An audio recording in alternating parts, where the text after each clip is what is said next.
দেশের তেলের বাজারে বরাবরই দাম বেশি থাকে বোতলজাত সয়াবিনের। তুলনামূলক সস্তায় মেলে পাম তেল ও খোলা সয়াবিন।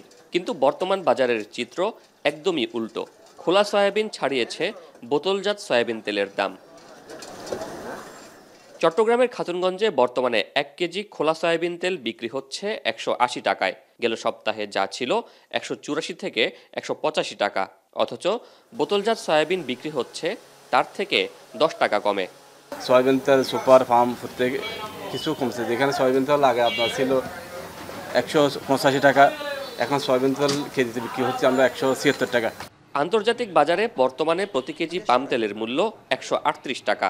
অন্যদিকে প্রতি কেজি সয়াবিন তেলের দাম 88 সেন্ট বা 110 টাকার মতো।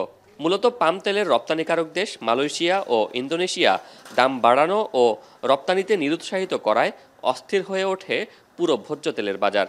ভোজ্য তেলটা আমরা অনেকাংশেই আমদানি নির্ভর, সে কারণে বাজারে বাড়তি ছিল। তবে সংকট বা সরবরাহের কোনো ঘাটতি ইতিমধ্যে আমরা দেখছি না। 9 ডিসেম্বর বোতলজাত সয়াবিন তেলের দাম 8 টাকা বাড়িয়ে 175 টাকা নির্ধারণ করে সরকার।